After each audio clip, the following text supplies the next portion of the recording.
That was about brainwashing. How do you brainwash? Well, you repeat it.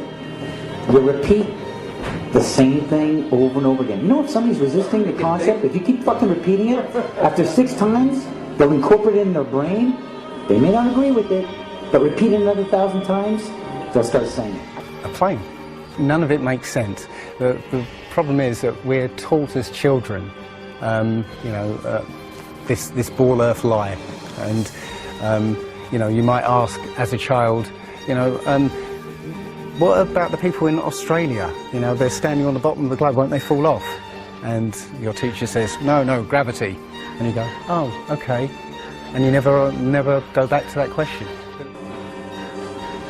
University institutions, physics, the Royal Society in London, that supports NASA, Newtonian physics, why objects move on a ball spinning 1,000 miles an hour while it's going 26,000 miles around the sun. It's basically the model we accepted right now. I don't feel it's spinning 1,000 miles an hour right now. Oh, that's because of gravity. Hey, gravity, what's that? That's the thing you can't feel. Oh yeah, can you prove that in an equation?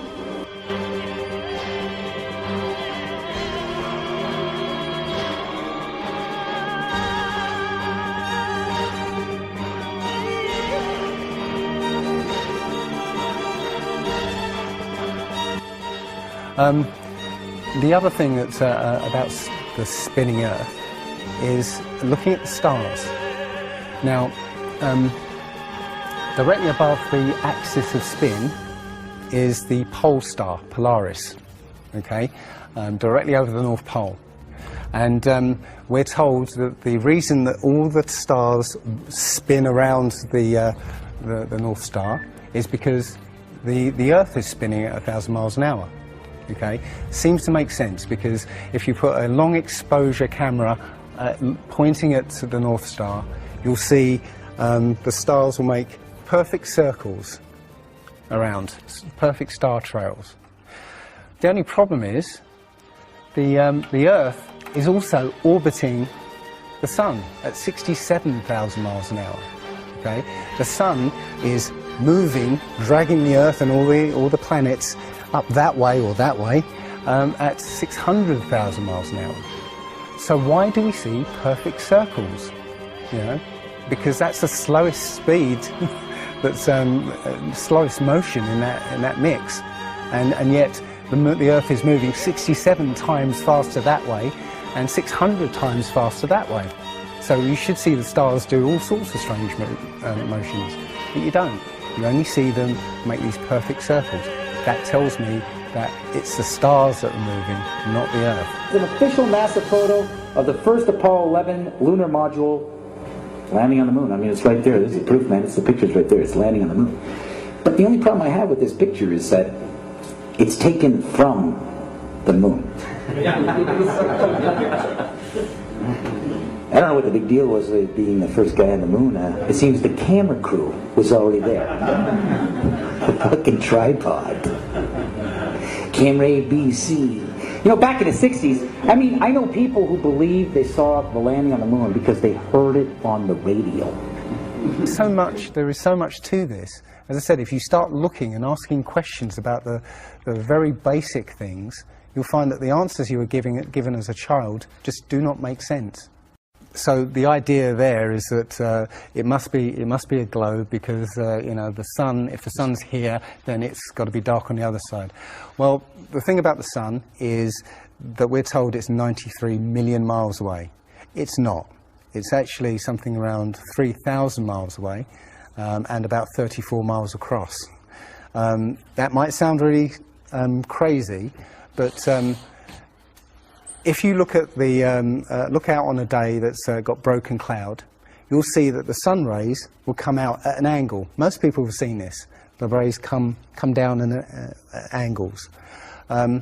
If the sun was 93 million miles away, then all the light will be coming parallel. So if you imagine, there's no way to show 93 million miles, but something way over there, all the light that reaches this globe will be parallel. There's no way that light can come that far and spread out like that. Now, if you follow those light rays, you'll see exactly where the sun is. And as I said, it works out to be about 3,100 miles. Now, if that's the case, and the sun is circling over this flat plane,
for me, I've been an atheist for 40 years.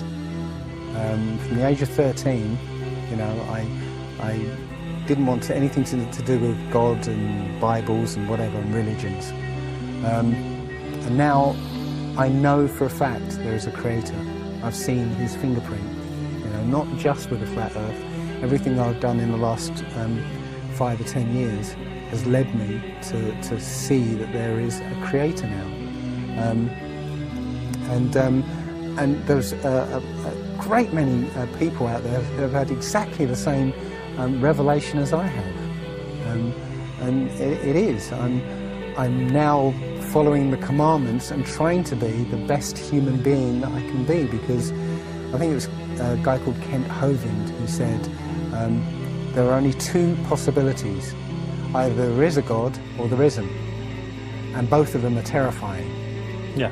If there isn't a God, then nobody's in control. We're hurtling through space, and there's no plan, and there's no nothing, and you know, that's terrifying. If there is a God, then we'd better find out who he is and what he wants and do exactly what he says. And it turns out that he gave us very specific instructions on how to live.